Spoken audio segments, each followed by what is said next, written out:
All right. So as we prepare our live stream recording, you guys, this will be available as well. And then we're going to list and explain four enemies of conflict management. What are those things that get in our place and prevents us from having a smooth situation? Okay. We want to take the situation, ease it out. It may not be smooth on our ends, but we should be the ones to come in and resolve any issues. Let's look at the master educator. You're going to integrate organization and communication skills to effectively manage a classroom. You're going to ensure that classrooms are safe environments in which students can learn. One thing I always say is this is a safe space. Ensure that this is a safe space, all right? Which means every student should feel safe in your space, in your classroom, to say as they feel. Absolutely, at any time, no bullying is allowed. And the educator, as the leader, the principal, you are the one for them to go to. Okay? You're the principal of the class. You are the one for them to go to. If they don't feel safe enough to go to you about bullying, or if they feel like you're a part of the bullying, it really becomes a really downgrade from there. A student cannot open up to learning anything if they don't feel safe in the environment. Okay. And so there's no name talking, no name calling, no talking about what somebody does, any of that. The instructor should be the resolution, okay, not the cause of the problem. And then carefully consider the boundaries of counseling and responsibilities. And so sometimes sidebars could bringing a student over to the side. I always tell my educators, you should never talk to a student by themselves. You should always have a third person in there that can be responsible enough to just hold it neutral and take both sides of the story. Okay. Also, we also want to look at this, that sometimes just taking a student over, being super overly nice, sometimes other students can look at it as you're favoring them. And you don't want that line to run rapid in your classrooms either. So you got to be able to say, let's group this together. Let's get this together. Be the same with everybody. Do not show favoritism because it can also start a decline in the classroom. Address classroom challenges consistently and uniformly. Be on top of it, okay? Any barriers are going to cause the classroom to pause in the learning process. When something pauses in the learning process, that simply means we have lost time throughout the day to get our students over to the other side. And now we got to play catch up. And everybody doesn't play catch up the same, okay? Prevention of misbehavior. You want to set well-defined goals, guidelines, and learner expectation. You want to maintain high behavior standards, all right? So being too lax could be the problem, okay? Consistently enforcing and applying consequences, which means follow your policy. Don't make it okay for Erica if it's not okay for Hill, okay? Follow your policy. Be fair. Modeling appropriate behaviors. You are the model, okay? Allow them to speak, allow them to have an opinion. But at the same time, they need to know that you're the facilitator, you're the authoritarian in the classroom, you're the principal. And a lot of times we learn how to handle management in our classrooms when we learn how to manage ourselves in our own social environments. So a lot of times when we have not dealt with our own issues, it bleeds out into our classrooms. Okay. So that with over 20, 25 years experience, guys, I gotta tell you, we gotta take care of our personal stuff during our personal time. That personal stuff cannot bleed over into our classrooms. Our students don't need to know what our husband's got going on, that he made you mad. They don't need to know none of that. Okay. They don't need to know that you're into it, that whatever life you have over here, I've always wanted to keep it separate from school. I never wanted to reference the learner as my friend. Okay. We may have great friendship after this person has graduated from this program. But while we are in here, and sometimes it's hard because adult learners, right? But while we're in here, we got to make sure that everybody feels like they're on the same page. All right. So I'm not going to have friendly conversation. And I was maybe 10 years in by the time I started, my students know I even had a social media. And then I wouldn't even share. Um, I think 2014, I left Battle Rock. And so they didn't become my friends until I left Battle Rock. And actually school closed down. Okay. So they didn't become my friends until 2014 on social media. And even then, it is not a constant communication type thing. So you have to draw the line somewhere. We don't go into our classrooms wanting to be friends. We're coming in becoming teachers. We're the teacher, all right? And so too much of a friendliness can cause the lines to be blurry in the classroom. The students do not see you as the authoritarian in the classroom, and that becomes another barrier when you have to answer to your directors and general managers and things of that nature. So, and some people do not think that a teacher being so friendly with their students, your coworkers may feel some way about not having a safe space and conversation between you. They may think that information they're sharing or whatever the school has going on in our offices, anything in our meetings are being shared outside of school hours amongst the students. And I've seen it, y'all. So I'm telling you now, be whole and confident within yourself before you even go into a classroom.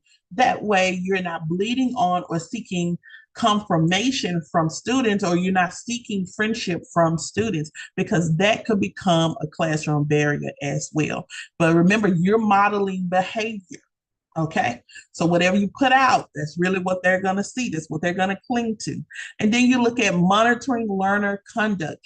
Be observative of how the student has acted, what the student has going on. Have you noticed a decline in their participation?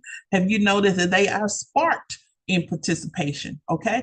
You have to be knowledgeable, and you're just monitoring that as you go.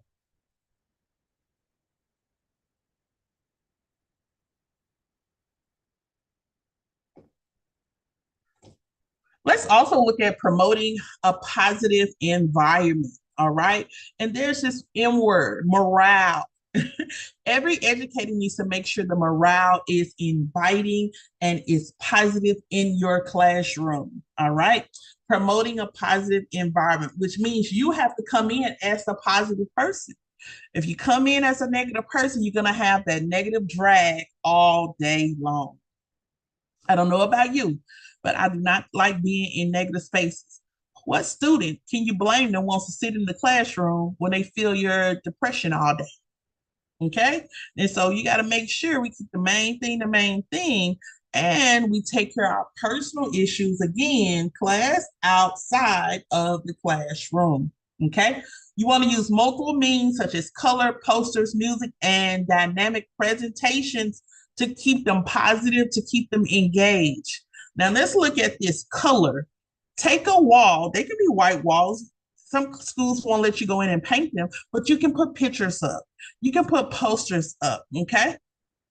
You can do music. Music adds color to a classroom. Create a playlist amongst your students. Ask your directors, can you have some background music, some kind of rhythm and dynamic presentations, which means you have to bring it, okay? How you deliver the lesson is how they're going to perceive it. If you don't know the lesson, we have a problem, okay? They're going to tell that you're not prepared, all right? You got to make sure, even if you're colorful, move your tone of your voice up and down, move around, use clappers, use something, use pom-poms, something to vary the stimuli that causes them to sit up, be positive, and keep their eyes on you, all right? If you do the board all the time, do a video. Okay. If you do the same old school video, no one is doing like the VCR. All right. So, you're not going to you ain't going to be able to bring the VCR in. you're going to have to go to the TikTok. Okay. You're going to have to go into 4K, 8K. You're going to need a TV that has some Wi Fi that you guys are able to see great video. All right. And so you're going to have some upgrades to match where your students are. You're bringing dynamics into the classroom. Okay. And if I could do anything, bring some color. Okay. Put some celebrity pics up. All right. Educators' image, attitude, and actions are often mirrored by the learners. Here we go. I said that before, that they're going to follow your lead. This is your tribe. So the educator's image, if you come in slouchy, not consideration for the profession that you're training them to be in, guess what? They're going to be slouchy. If there's a dress code for educators, you better believe it. You better be doing it. Okay. And if the students have a dress code, they better be doing it. Now, students and authoritarians are not on the same level. So whatever your directors will have you to do as far as your image and presentation, you need to push that towards your learners in the classroom as well. They may want to know, why do I have to dress up? Why do I have to wear a uniform? Become positive, that positive influence in their life, and tell them that, hey, you look good, you feel good. You look good, you feel good, you make more money. Some kind of way, you're going to have to urge them all together to following the rules, okay? And a lot of times we get pushed back off uniform, okay? Absolutely a no-no for me, and I let everybody know it is not a legging type of school. Do not wear leggings, okay? I am not a Croc or sandal girl. I do not want my students wearing Crocs or sandals. This is actually a new policy, okay? And I don't like Uggs in the winter because their uniform pants used to sit outside of them, one in, one out, and it looks slouchy. I don't like that. You can wear plain gym shoes all day long. I don't care about the color. All right. Just as long as you look neat in your uniform or your t-shirt and your jeans, you look neat, presentable. So I have some things absolutely I would not allow, but then I'm not as harsh as people would say, only white shoes, only black shoes. I don't care what color your shoes are. Just come to school and let's have fun. Let's learn. Okay. And look at the attitude and actions. If you don't check yourself, you got to be able to check yourself. Don't get mad when the students try to do it. And that's going to cause more conflict in the classroom. So we got to make sure our attitudes are in the best of places. You don't have to be fake, but it should be something about having a job in today's economy. Okay. And being able to make a living and love what you do and have influx of influence on individuals that whatever you teach them now is going to change their life. Okay. That has to do something to you. All right. So my attitude about life, about whatever I got going on, you know what? I'm going to bring it into that classroom. I want them to succeed so they'll never see the whatever other side that I may show in another place. They'll never see that. Okay. Because I like being here. All right. And actions are often mirrored by learners. What you do, I can tell when an instructor has been talking about me. This is what people will say. I can tell because the whole class got a mean mug about me. All right. And that is just true. Your students are going to portray everything and they're going to pick up on everything. You become a friend to them and they're going to be mad at what you're mad at and they're going to be happy at what you're mad at and they're going to want to be defensive of you with everything. So let's turn all that good influence into great positive influence. The principles of managing learner behavior: be positive. Low profile intervention, which means I am not calling this person out and embarrassing them. Uniformity and consistency. Know your policy, your rules, your regulations, because you will be checked on them. Okay. Consistency. Don't let it pass by 10 times and then let this particular person do it one time. You go 1,000. 0 to 1,000. That's not going to work. You should have checked the 10 people who did it 10 times before. And so students are looking at uniformity and consistency and high profile intervention. Okay. High profile intervention. All right. Principles of managing learning behavior. When things have gotten out of hand, you need to have call for help. Or, and sometimes when you're breaking up something between students, everybody don't get along. That's great. All right. But you can pull them out to the side. Let's have a meeting. Don't take up much of the class time. Hey, we're going to address this at a later time and let's go ahead and get the work done. As soon as we go on break, I need to talk to both of you. Okay. Most of the time, I will pull them out of class, send them home for the day, let them think about it. They lost their hours, they lost interaction.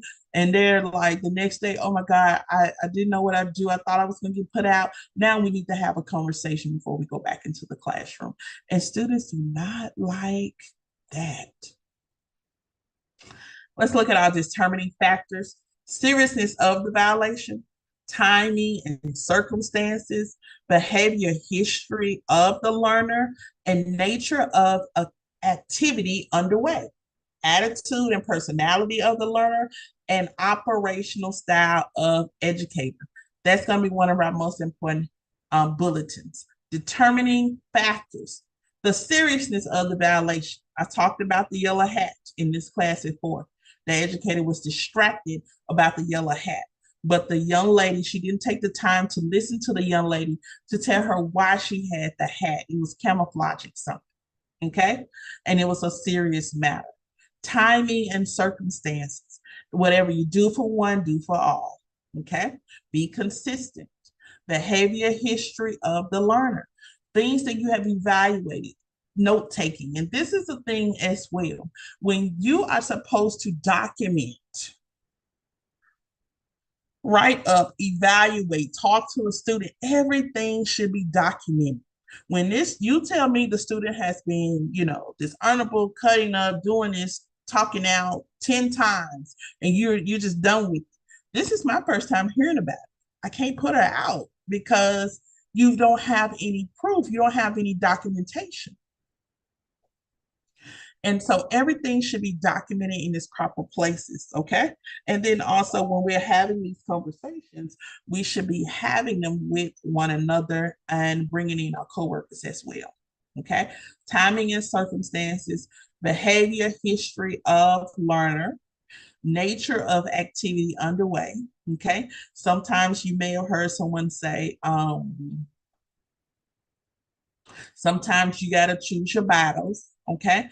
And a lot of times, make sure we're secure in certain places that we're not projecting onto students. I've seen that as well, as make sure we're secure. When it says nature of activity underway, the person was late to class one time, her first time, and you want her suspended.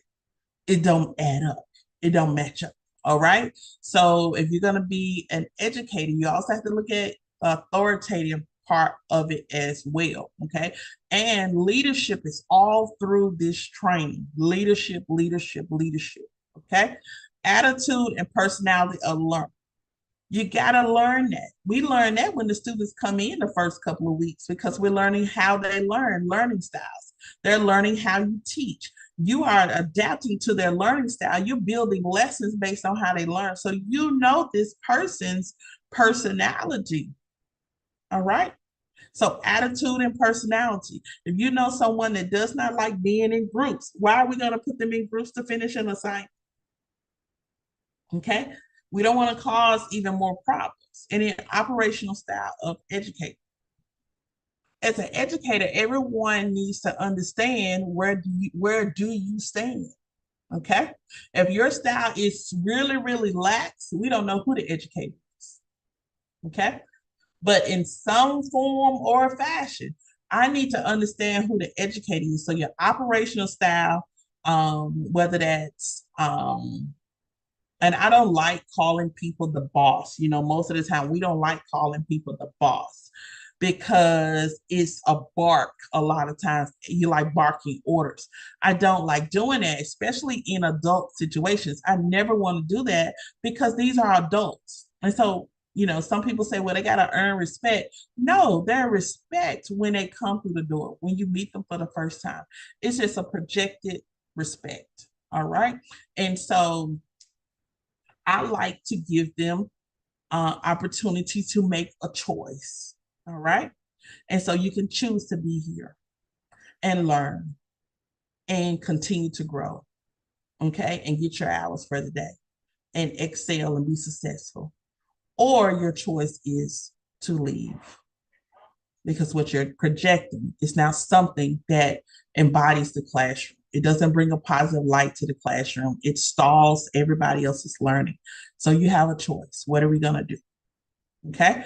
And so I like to give them choices because they're adults. They're not kids. They're not babies. All right.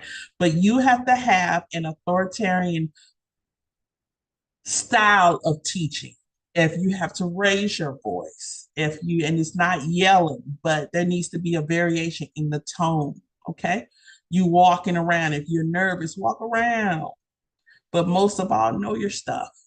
Okay. You got to make sure that as an educator, how you operate, it foresees, they see you, okay, and they know not to do the opposite. All right. And so that's something we all have to look into as well. Low profile methods, ignore it. We can't. Name drop, we can't. Close proximity, we can't. Eye contact and verbal desist. So when you look at low profile, addressing the behaviors of your students, you absolutely cannot ignore it because when you keep ignoring it, it gets bigger. Okay. Name dropping. Sometimes I just drop a name and keep on going. I don't have to address the student, but they know I see you or I hear you. Close proximity, I'm in the area. Sometimes I do a little elbow or I say, what y'all talking about over here? Are we talking about the lesson? Let's get back on the lesson, okay? All right. Eye contact. Sometimes you can have a child, you just got to look at them. And then verbal desist. You know what that means? Let me have a conversation with you. Let's go have a conversation. So we'll go sidebar and have a conversation. Okay. These are low profile methods. Managing chronic misconduct. This is where we always have something going on. The reprimands, making sure you have the documentation in place. Do not get lazy and not address. Okay, so end of the day, you can do your notes, but also you need to have, this is my second time speaking to you about this. You need to follow up via email. You need to kind of tag in your directors or your supervisors to let them know that this has been a consistent issue and what are we going to do because we cannot let this continue to go on. Change the consequences, agreements or contracts. All right. Well, what are the action plans for any of your changes? Conferences. Okay. That's when we're pulling them to the side. Remember, you're not going to conference by yourself. You're going to identify areas of misconduct.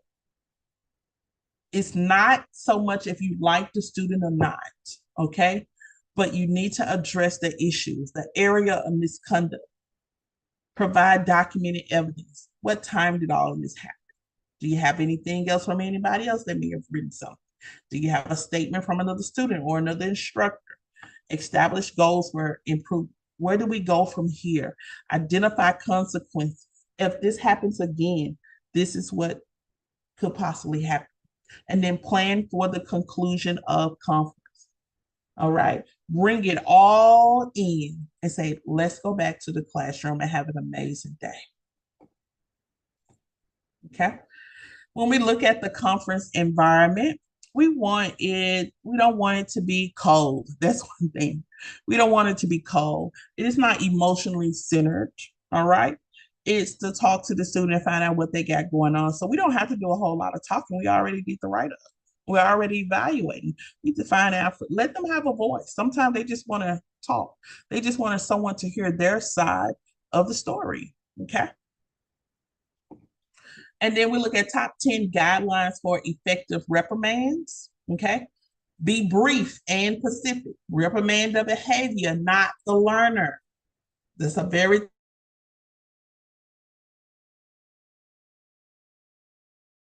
line. I don't approve of you. I just don't approve of what you did. That behavior can use the word behavior. That behavior is not tolerated. Okay. Reprimand as soon after the misconduct as possible, which means you're not going to let it ride because you could probably forget. This is what the student is looking for, consistency. The rest of the class is looking for consistency. Is she going to do them like she did us? Okay. Be professional, but be firm. Okay. Back up the reprimand with consequences, which means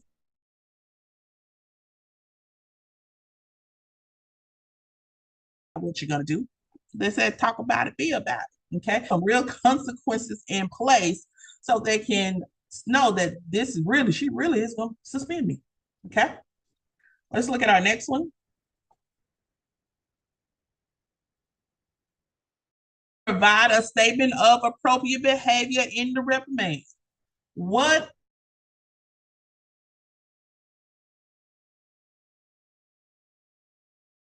always avoid embarrassing the learner. All right. That will cause a student not to return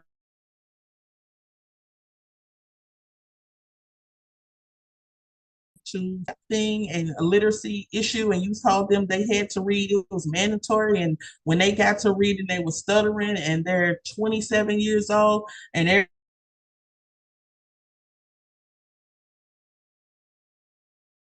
laughing at them, this person will not come back to the day. So now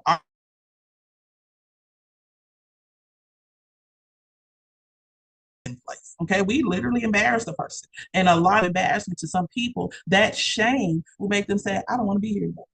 Physically, I don't want to be here anymore. You never want that to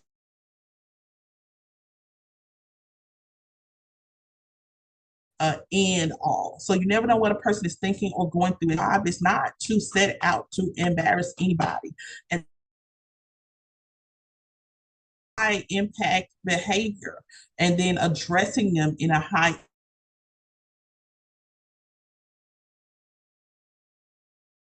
area. Do as much as your low stuff as possible. Once everybody, I speak to you for a minute, and to just come back after school for a little bit, come back in the office a little bit. That is making sure it's less eyes. Keep to the point. Do not remind learner of past indiscretions. All right. Observe and determine that the learner has accepted the reprimand. What do you feel? Let's literally have a conversation. Now they can sign or not sign, but hey, going back, if you go back in and do the same thing, this will be the next consequence. Okay. So make sure that everybody's on the same page.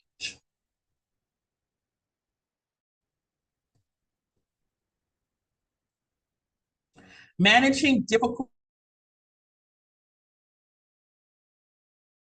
behavior. All right. Managing one or anything that prevents students from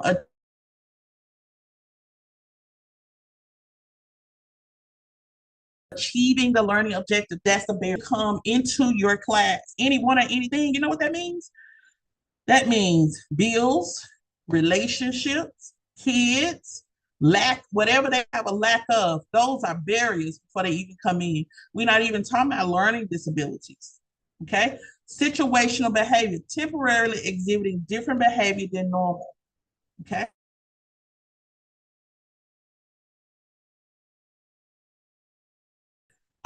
Is this person, do they have a medical? Also forms of, is it a medication? Has something tragically happened to them? Okay, they're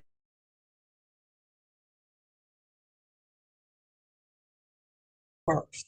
And then there's chronic behavior, exhibiting different behavior consistently. All right. You understanding what barrier and what level of behavior you're dealing with will help you determine the consequences on the side. Or what do you actually do? They would think they're the teacher, that they know a lot. This is why in the last class I said I do not like the mama syndrome.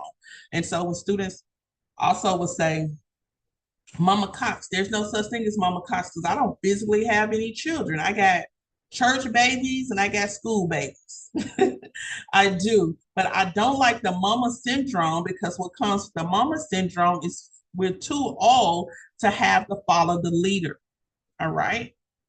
And in the classroom, there could be a mama, all right, and you will have the students have a lack of a mama, and they will physically in the classroom have to follow the leader concept. Okay. And so now, before they do anything for you, they got to get assurance from the classroom mama. All right. And so we want to ultimately, when you see that, we want to break that up because that's building cliques, that's building something that possibly could divide against the cohesiveness of the classroom. And it'll be something that comes in and just causes you to break up. You got the ones that hang out over here with her. Then you got the ones that hang out over here with her. I don't have time for it. I come here to teach and have a ball, okay, and help change your lives. We're not going to do that. So when I see it, I'm breaking it up, okay? Constant attention, seeking, and interruptions for the ones that always have something to say. I would give them jobs to do in the classroom. They'll be over sanitation, infection control. They'll be over the monitoring, pick up all the books. They will be my busy bodies, okay? And also we can have a conversation. You may be an expert in that area because you do have adult learners that come into your cosmetology or your trade as a second career. So they may be educated in this area. They may have degrees in this area, but this is your specialty. Everybody under the sound of your voice in this classroom are here for the same thing. So you may have to have a conversation about classroom leaders, reinforce who is the facilitator of this here atmosphere. All right. So the unspoken message, pairs for projects, involve the group, and what are the rules, making sure your rules are clear and understandable. So for the individuals that, I will definitely have eyeball to eyeball. Let the groups be the guides. And so those individuals always have something to say. They will be the one that speak for the group. Let the group vote. And if the group don't choose them, the group don't choose them. Okay. But I will always give that type of person something to do because they're just itching to be a part of something. Okay. Put them in groups. Play for prizes. A lot of time they can be competitive as well. The chili chatter, let them get together and have discussions about the text, whatever your lesson is, have discussions about it before you guys discuss it as a class. Have them come together and create questions about it. And that helps build the body of the lesson. And help is on the way. Assign them as a helper. They will love to help people. And that's probably all they want to do is just be there to help people. And that's fine. Okay. Constant attention seeking, applause for pauses, pass the baton, the eyes have it, the bottom of the barrel, and the court convenes. A lot of these are just activities that we can create that would kind of help shift those attention seeking students. For those who are chronic tardiness, thank you and thanks again. All right, just we need to come back in, have some activities or have points of motivation or icebreakers that address tardiness. Okay, timely beginnings. Talk about what they lose when they are not on time for school. What does continued tardiness look like in behavior? What does it also look like in a career? Because what they do now, they're going to do it later. And what did I miss? They'll say that all the time. What did I miss? Okay. And sometimes you can put, I'm going to give the quiz first thing in the morning. If you're not here, you won't be able to retake it. That's just our policy. That's that. You need to be here or you miss out. So when you start putting some stress on them that they're not going to get what everybody else is getting, they would get to that building. Also, when it comes to chronic tardiness, break the break schedule. Change your breaks. Because sometimes they say, well, I just come during a break. Change the breaks. The riddle race. Okay, rhymes and riddles and ticklers and teasers. All activities that you can create. And of course, in your own time, you can recreate activities. Play for prizes. So you may have a game. Group or growl, you may do your groups, and time will tell. So all of these are like little activities. They help push, but also build morale in the classroom as well. Okay. Continued chronic tiredness, no interruptions, does your watch work, the court convenes. And so you just want to know, I noticed you, but here's some things we got to do. You're missing out. Okay. Those that are too shy to participate, they may ask to group together. Okay. So grouping them together in small groups, those individuals get an opportunity to express themselves in a smaller group. Okay, they may lose their identity in the whole classroom, but in a smaller group, it's a more intimate, and they may be able to voice their opinion, give great notes. They may be a great team player. No one ever knows it. And then keep the group small. Make sure that when you put them in groups, this person has a learning style that they will prefer to be in groups as well. Okay. Too shy to participate, the group writes, open a network. Why volunteer? Participation at will, and a gift for you. Because a person may be too shy to raise their hand, because they didn't raise their hand, I'm not going to say anything. No. Okay. Tell them you can put it on a note, and then turn it in at the end of the day. Like sometimes I tell my students, go into the chat or unmute. The chat gives everybody this freedom, no pressure. Okay. But unmute, now everybody's listening to me. Everybody's not going to unmute. All right. So I give them those options. Those would be my 2 ways to receive information. Too shy to participate, match them with a mentor, especially if they're a new student. Match them with somebody that has a great personality, very likable, and then call them a peer coach. If your person is sleeping in class and they're inattentive, okay, break the break schedule again. Change your schedule. They are predictable about what you are going to do in class. When you're too predictable, switch it up. Okay. Engage the energizer. All right. I'm going to engage. I'm going to have something to open up the class where they are moving around. Okay. You're getting their energy going. Wake them up. Sometimes you may have to bring a little juice. You might have to have some candy. And I always kept a bowl of chocolate, some kind of candy, the good stuff, because that will wake them up in the mornings. All right. What's in it for me? Okay. So you got to make sure they know we need you here. There's no such thing as sleeping in class. If you're sleeping in classes consistently, you do need to pull them out because it may be a home situation. And then the unspoken message. I'm gonna point your little finger. And if you sleep in class, you're gonna have to leave my class. Whatever your policy is about sleeping in class, make sure you stick to it and you're consistent with it, okay? But also try to find out, why are they doing the sleeping in class? Of course, it doesn't change anything. They can't do it, but you don't want to bark up a tree thinking they're doing it intentionally, and they really don't. They really aren't doing it. They're probably doing it because they don't have anywhere to stay. That's been a situation too. Someone was homeless, okay, and they were sleeping in their car, and they having to be up all night and then come to class. It was just, they were trying to just get a nudge in whenever they could, where they felt safe in, okay? And so you definitely got to ask questions before we start. So involve the learner. If someone is sleeping in class, I always look, is my class boring? I need to bring some stuff. I need to bring some noise makers. I need to bring some color. I need to call on this person. I don't need to be a laxy daisy. Okay. Vocal variation. I need to bring my voice up and down. All right. The biological clock. Sometimes, just with age, sometimes people just take a nap. After 40, you just need an afternoon nap. Okay. Part the personal and pairs for projects. Okay. And get some stuff done. You're gonna definitely get some stuff done.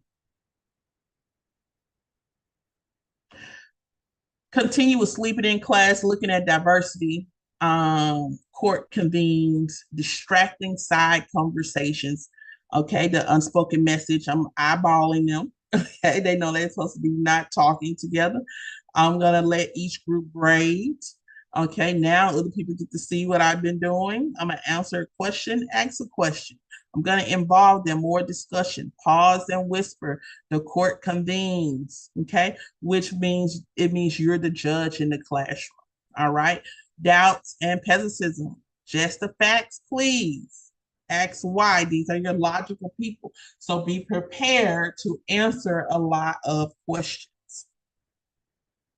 Individuals that have all the answers, these can be looked at as barriers as well. But as an educator, you got to think of everything that could possibly come up. What do you really know? Match with a mentor, and help is on the way. Okay. If I don't know it, I know somebody that does know it. And the impossible opening. Okay. You got to have an opening that gives them hope. You got to tell them there's no such thing as a dumb questions. I encourage question after question after question. Okay. Because I want them to feel like, feel that space of being comfortable asking the questions. They don't learn anything if they're afraid to ask the questions. Okay. For enemies of conflict, I go first. Ineffective listening. You're just responding, not paying attention. Fear. Okay. And no one wins. This is actually a great training you can do in the classroom when it comes to building soft skills, and they get to identify these barriers. They help break them down themselves in the classroom. See, first to understand, okay, then to be understood, focus on the needs versus the positions, and then effective listening. Make sure you're not doing all the talking, okay? I told you people want to just be heard most of the time. Third party intervention.